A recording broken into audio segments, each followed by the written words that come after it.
pikirannya, isi hatinya.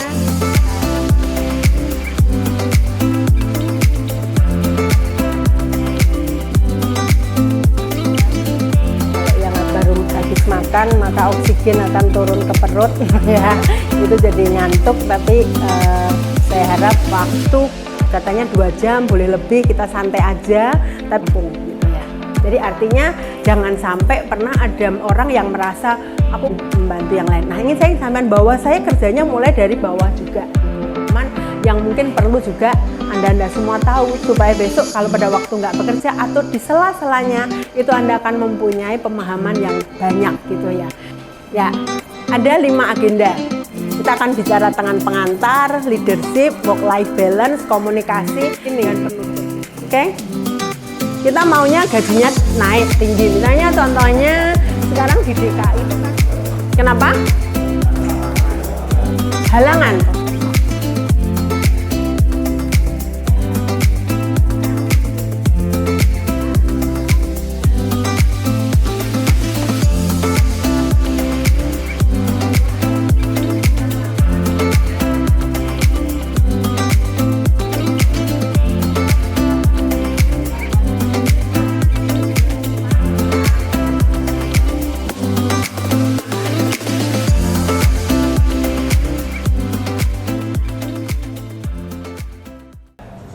Halo Sobat IMI, ketemu lagi sama saya Dita di program baru kita yaitu With Dita.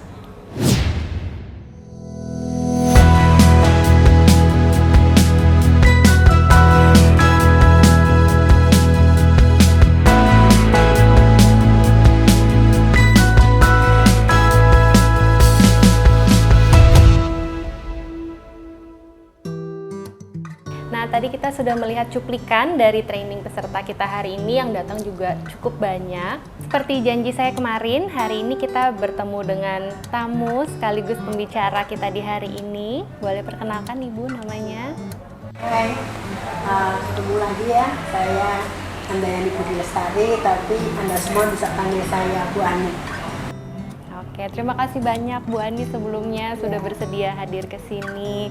Oke, mungkin kita ngobrol-ngobrol sedikit ya Ibu. Kita masuk ke pembahasannya yang berkaitan dengan training hari ini, yaitu peran leader dalam meningkatkan produktivitas dengan work-life balance. Nah, menurut Ibu sendiri ini apa sih yang dimaksud dengan work-life balance? Ya, jadi gini, kan sekarang itu dunia udah berubah ya gitu, sehingga terutama sekarang generasi milenial itu kerja itu tapi harus tetap memperhatikan kepentingan pribadinya. Maka harus seimbang antara kepentingan pekerjaan, juga kepentingan hidupnya dia, keluarganya, dan juga hobinya. Harapannya kalau itu bisa terlaksana, maka perusahaan akan mendapatkan manfaat yang lebih baik. Karena apa? Dia akan menjadi lebih produktif, kemudian berinovasi. Nah, kemudian harapannya adalah perusahaan akan memberikan dukungan terhadap hidup yang sehat secara fisik maupun mental bagi pegawainya. Wah, bagus sekali ya gitu. Saya setuju sekali sih Bu. Memang ternyata work-life balance itu emang penting banget ya Bu. Iyalah, untuk ada. gitu. Ya, apalagi anak muda zaman sekarang ya, dia kalau suruh kerja itu dia kemudian dia tidak bisa menikmati hidupnya, ya, mungkin dia mundur dari pekerjaan itu. Jadi nggak semangat ya Bu ya. Ya. Oke, nah Ibu di sesi tadi kan sempat ada segmen tentang leadership juga ya Bu. Apa sih Bu hubungannya antara leadership dengan work-life balance? Ya, jadi gini kan, kalau seseorang di dalam bekerja itu bisa menerapkan work-life balance, pasti harus ada dukungan dari leader.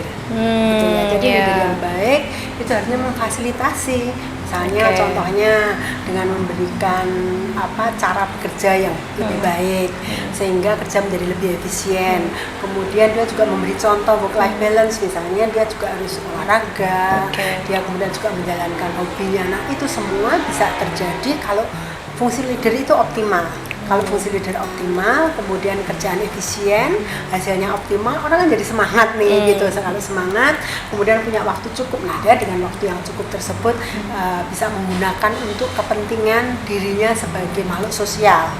Itu bukan hanya sebagai pegawai saja gitu. Sehingga memang leader berperan banyak terhadap kebutuhan daripada pegawai supaya dia produktivitasnya meningkat, tapi tetap balance di hidupnya gitu.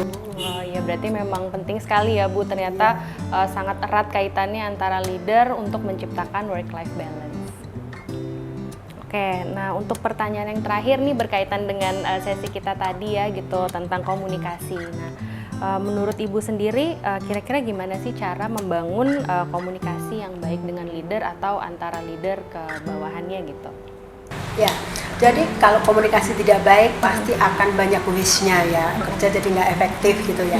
Nah, tadi saya sudah jelaskan bahwa di komunikasi itu kan ada dua, satunya konten, duanya deliver gitu. Nah, kita tadi diskusi sebetulnya apa sih permasalahannya itu. Ternyata ada dua masalah juga.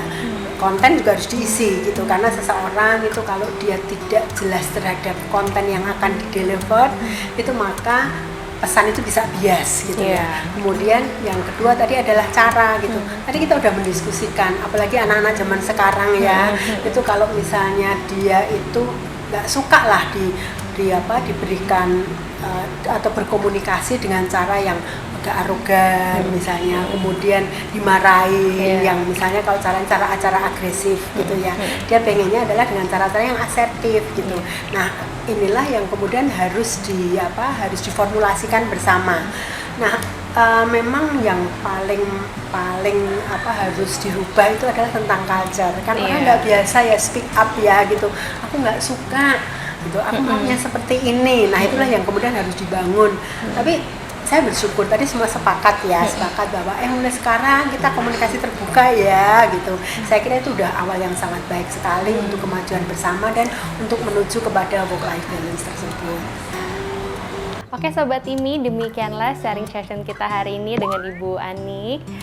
Topiknya peran leader dalam meningkatkan produktivitas dengan work-life balance. Jangan lupa saksikan program With Dita selanjutnya hanya di channel kesayangan kita Interskala Mandiri Indonesia. Bye-bye.